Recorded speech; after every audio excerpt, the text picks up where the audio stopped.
तेरी वाणी जीवन की रोटी, नैनों की ज्योति अंधेरा मिटाती।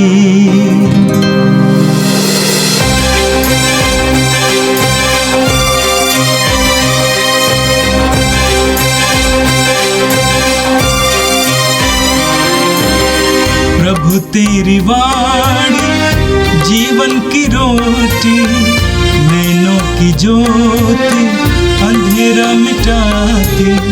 प्रभु तेरी वाणी जीवन की रोटी, नैनों की ज्योति अंधेरा मिटाती। वाणी वाणी वाणी वाणी वाणी पवित्र है, शाश्वत है, जीवन का मन्ना है। 29 अप्रैल शुक्रवार। पहला पाठ प्रेरित चरित्र अध्याय 5 पद संख्या 34 से 42। प्रेरित इसलिए आनंदित होकर महासभा के भवन से निकले कि वे यीशु के नाम के कारण अपमानित होने योग्य समझे गए। उस समय गमालिएल नामक फरीसी, जो संहिता का शास्त्री और सारी जनता में सम्मानित था, महासभा में उठ खड़ा हुआ। उसने प्रेरितों को थोड़ी देर के लिए बाहर ले जाने का आदेश दिया और महासभा के सदस्यों से यह कहा, इस्राएली भाइयों, आप सावधानी से विचार करें कि इन लोगों के साथ क्या करने जा रहे हैं। कुछ समय पहले थेओदस प्रकट हुआ। वह दावा करता था कि मैं भी कुछ हूँ, और लगभग 400 लोग उसके अनुयायी बन गए। वह मारा गया, उसके सभी अनुयायी बिखर गए और उनका नाम निशान भी नहीं रहा। उसके बाद जनगणना के समय यूदास गलीली प्रकट हुआ। उसने बहुत से लोगों को बहकाकर अपने विद्रोह में सम्मिलित कर लिया। वह भी नष्ट हो गया और उसके सभी अनुयायी बिखर गए। इसलिए इस विषय के संबंध में मैं आप लोगों से यह कहना चाहता हूँ कि आप इनके काम में दखल मत दें और इन्हें अपनी राह चलने दें। यदि यह योजना अथवा आंदोलन मनुष्यों का है तो यह अपने आप नष्ट हो जाएगा, परंतु यदि यह ईश्वर का है तो आप इन्हें नहीं मिटा सकेंगे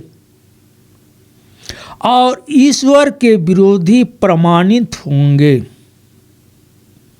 वे उसकी बात मान गए।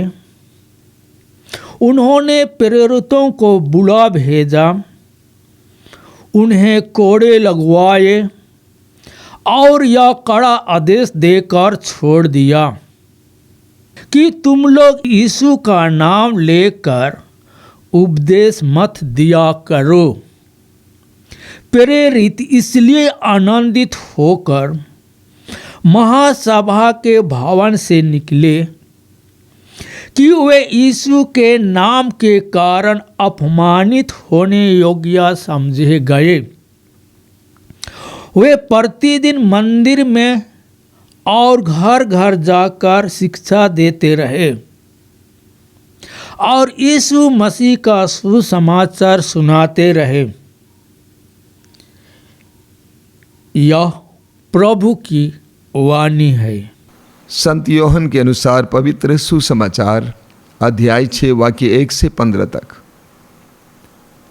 इसके बाद ईसा गलीलिया अर्थात तिबेरियस के समुद्र के उस पार गए। एक विशाल जन समूह उनके पीछे हो लिया, क्योंकि लोगों ने वे चमत्कार देखे थे जो ईसा बीमारों के लिए करते थे। ईसा पहाड़ी पर चढ़े और वहां अपने शिष्यों के साथ बैठ गए। यहूदियों का पास्का पर्व निकट था। ईसा ने अपनी आंखें ऊपर उठाईं और देखा कि एक विशाल जनसमूह उनकी ओर आ रहा है। उन्होंने फिलिप से यह कहा, हम इन्हें खिलाने के लिए कहाँ से रोटियां खरीदें? उन्होंने फिलिप की परीक्षा लेने के लिए कहा। वे तो जानते ही थे कि वे क्या करेंगे। फिलिप ने उन्हें उत्तर दिया, 200 दिनार की रोटियां भी इतनी नहीं होंगी कि हर एक को थोड़ी थोड़ी मिल सके। उनके शिष्यों में एक सीमोन पेतरुस के भाई अंद्रेस ने कहा, यहाँ एक लड़के के पास जौ की 5 रोटियां और 2 मछलियां हैं, पर ये इतने लोगों के लिए क्या है? ईसा ने कहा, लोगों को बैठा दो। उस जगह बहुत घास थी। लोग बैठ गए। पुरुषों की संख्या लगभग 5000 थी। ईसा ने रोटियां ले ली, धन्यवाद की प्रार्थना पढ़ी और बैठे हुए लोगों में उन्हें उनकी इच्छा भर बंटवाया। उन्होंने मछलियां भी इसी तरह बंटवाई। जब लोग खाकर तृप्त हो गए तो ईसा ने अपने शिष्यों से कहा, बचे हुए टुकड़े बटोर लो, जिससे कुछ भी बर्बाद ना हो। इसलिए शिष्यों ने उन्हें बटोर लिया और उन टुकड़ों से 12 टोकरे भरे, जो लोगों के खाने के बाद जौ की 5 रोटियों से बच गए थे। लोग ईसा का ये चमत्कार देखकर बोल उठे, निश्चय ही ये वे नबी हैं जो संसार में आने वाले हैं। ईसा समझ गए कि वे आकर मुझे राजा बनाने के लिए पकड़ ले जाएंगे, इसलिए वे फिर अकेले ही पहाड़ी पर चले गए। ये प्रभु का दिव्य सुसमाचार है। ख्रिस्त प्रभु की जय। मेरे प्रिय भाइयों और बहनों, हम पुनरुत्थान के पर्व के माहौल में हैं और इन दिनों आप पाठों में प्रभु यीशु के शिष्यों के कार्यकलापों के बारे में सुन रहे हैं कि कैसे वे पवित्र आत्मा से भरकर ईश्वर के राज्य के विस्तार के लिए कार्य कर रहे थे, कैसे वे उत्साह के साथ सुसमाचार का प्रचार कर रहे थे और कैसे उन पर अत्याचार किया जा रहा था। प्रेरित चरित्र अध्याय 1 उसके वाक्य 8 में प्रभु यीशु ने अपने शिष्यों से कहा, जब पवित्र आत्मा तुम पर उतरेगा तो सर्वोच्च शक्ति की छाया तुम पर पड़ेगी और तुम्हें सामर्थ्य मिलेगा और तुम यरूशलेम, यहूदिया, समारिया और पृथ्वी के अंतिम छोर तक मेरे साक्षी बनोगे। वास्तव में यही हुआ। पेंतकोस्त के बाद प्रभु यीशु के शिष्य पवित्र आत्मा के सामर्थ्य से भर गए। इस कदर भर गए कि वे चारों ओर घूम घूम कर सुसमाचार का प्रचार करने लगे, निडर होकर सुसमाचार का प्रचार करने लगे और उनके बीच में प्रभु चमत्कार और चिन्ह प्रकट करते रहे और हजारों की संख्या में लोग उनके पीछे हो लिए। ये सब देखकर यहूदी धर्मगुरु घबरा गए। उनके बीच में खलबली मच गई और वे घबरा गए, वे बरगला गए और उन्होंने निर्णय लिया कि जिस तरह यीशु को मार डाला था उसी तरह इन शिष्यों को भी मार डालेंगे। लेकिन प्रभु अपने भक्तों को बचाने के लिए अपना मार्ग खोलते हैं। आज के पाठ में आपने सुना कि कैसे प्रभु ने यीशु के भक्तों को बचाने के लिए, शिष्यों को बचाने के लिए गमालियल नामक एक व्यक्ति को चुनता है। वचन में हमने सुना कि उस समय गमालियल नामक फरीसी, जो संहिता का शास्त्री और सारी जनता में सम्मानित था, महासभा में उठ खड़ा हुआ और महासभा के सदस्यों से ये कहा, इस्राएली भाइयों, आप सावधानी से विचार करें कि इन लोगों के साथ क्या करने जा रहे हैं। आगे कुछ उदाहरण देने के बाद उन्होंने कहा, इसलिए इस मामले के संबंध में मैं आप लोगों से ये कहना चाहता हूँ कि आप इनके काम में दखल ना दें और उन्हें अपनी राह चलने दें। यदि ये योजना या आंदोलन मनुष्यों का है तो ये योजना यहीं पे समाप्त हो जाएगा, नष्ट हो जाएगा। परंतु यदि यह ईश्वर की ओर से है तो आप इन्हें नहीं मिटा सकेंगे और ईश्वर का विरोधी प्रमाणित होंगे। वे उसकी बात मान गए। उन्होंने प्रेरितों को बुलाकर भेजा और उन्हें कोड़े लगवाए।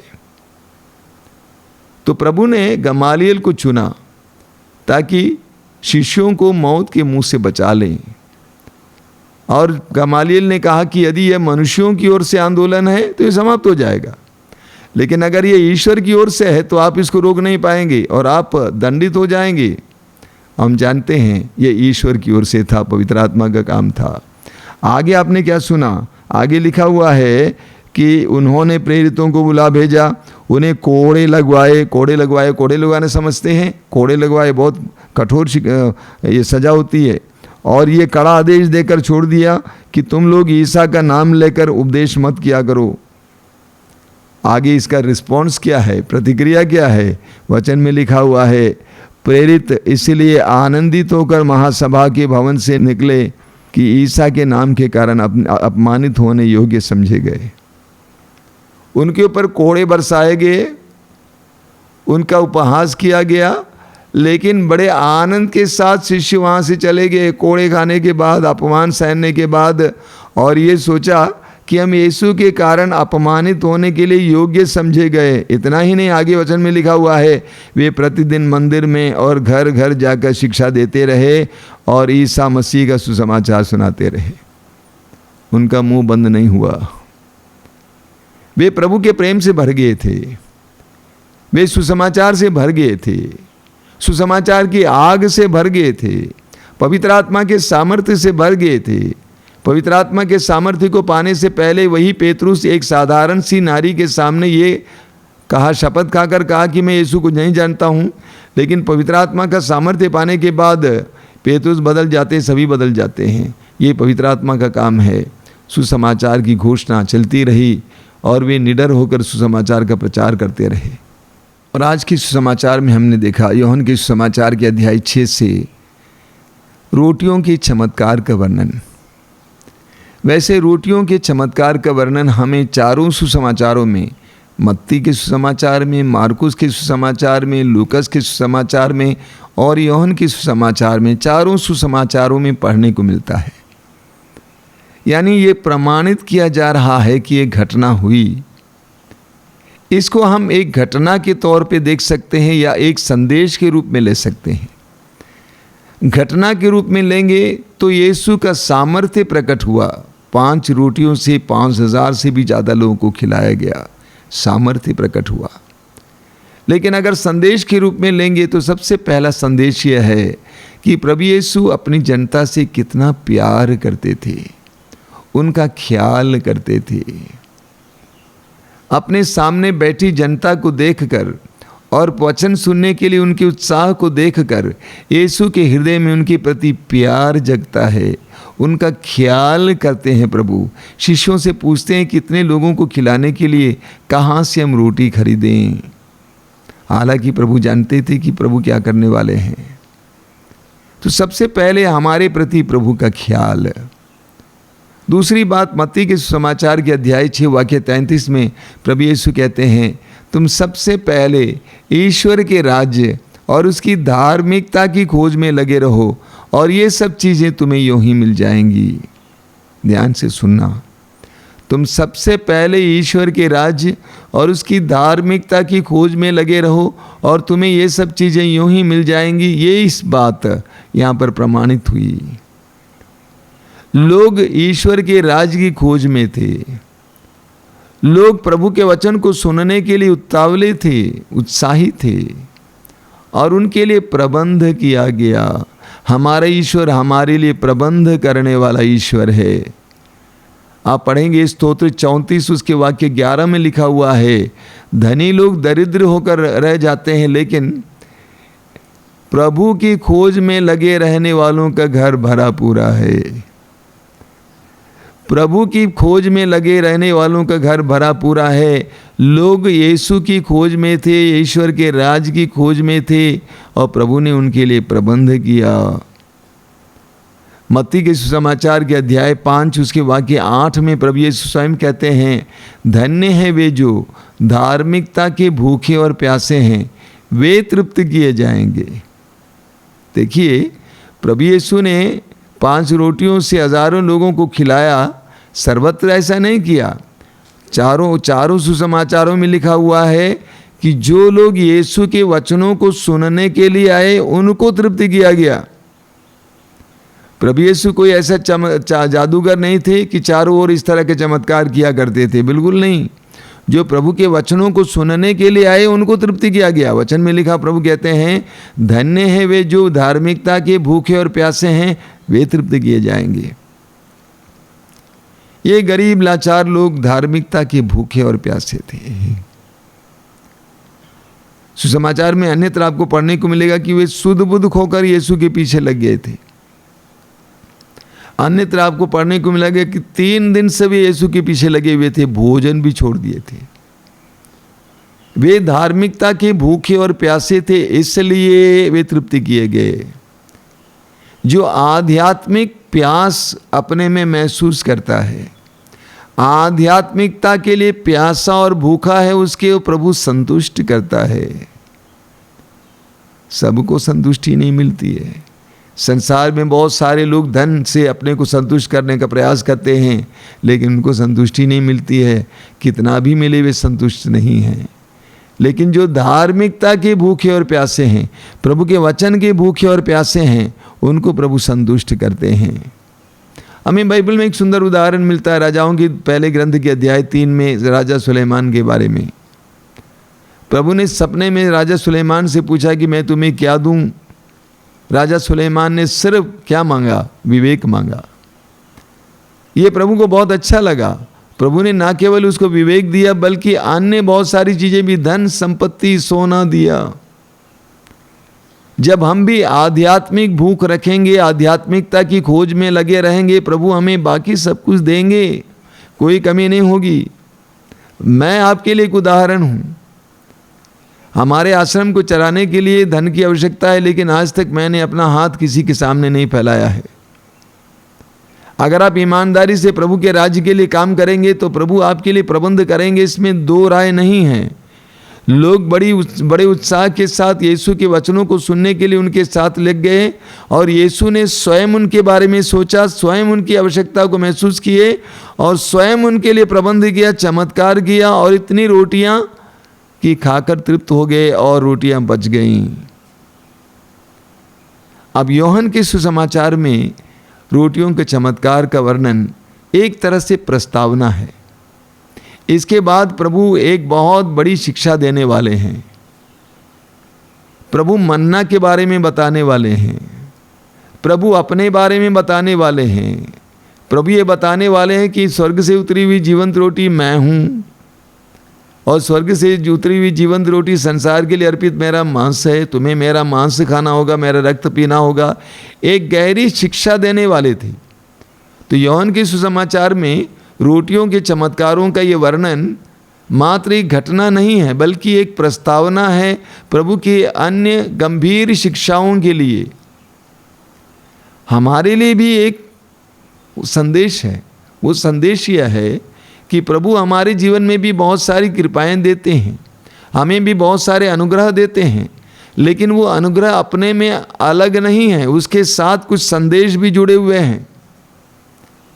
जैसा कि मैं बीमार पड़ा हुआ था, मैं गिर गया था, मेरी हड्डी टूट गई थी, लेकिन प्रभु ने आज खड़ा कर दिया आपके सामने। इसके द्वारा प्रभु ने मुझे बहुत सारे संदेश भी दिया है। एक घटना ज़रूर थी, मेरा गिरना, मेरा पतन, लेकिन उसके साथ साथ संदेश दिए हैं। तो हमारे जीवन में भी प्रभु बहुत सारे चमत्कार और चिन्ह प्रकट करेंगे, उसको अलग से नहीं लेना। अधिकतर लोग अलग से लेते हैं, बोलते हैं कि मुझे ये मिला, मुझे ये मिला, मुझे ये मिला। नहीं नहीं नहीं नहीं, उसके साथ एक संदेश भी जुड़ा हुआ है। उसके बाद प्रभु आपसे कुछ कहने जा रहे हैं, उसको सुनने की आवश्यकता है। आइए हम प्रार्थना करें। प्रभु यीशु, धन्यवाद देते हैं आज के सुंदर दिन के लिए। धन्यवाद देते हैं तेरे पवित्र वचनों के लिए। तेरे पवित्र वचनों के द्वारा तू हमें उत्साहित करता है, तू हमें समझाता है कि हमें तू प्यार करता है, हमारा ख्याल करता है। जैसा कि वचन में लिखा हुआ है, आप अपनी सारी चिंताएं उस पर छोड़ दें, क्योंकि वह आपकी सुधि लेता है। तू एक सुधि लेने वाला परमेश्वर है। प्रभु, इस पर विश्वास करने की हमें कृपा दीजिए। हमें तेरे राज्य की खोज में लगने की कृपा दीजिए। हमें तेरे आध्यात्मिकता के लिए भूखे और प्यासे रहने की कृपा दीजिए, इस विश्वास के साथ कि तू हमारे लिए प्रबंध करेगा, तू हमारी भूख को मिटाएगा। हे प्रभु यीशु, इन वचनों को सुनने वाले मेरे भाई बहनों को आशीर्वाद देना। तेरा पवित्र हाथ उन पर रखा आज। उनको आज का संपूर्ण दिन तेरे प्रेम का एहसास हो, उनके हर एक कार्य में तेरी आशीष हो। हमारी इस प्रार्थना को ग्रहण कर। आमीन। प्रभु तेरी वाणी जीवन की रोटी, नैनों की ज्योति अंधेरा मिटाती। वाणी वाणी वाणी वाणी वाणी पवित्र है, शाश्वत है, जीवन का मन्ना है।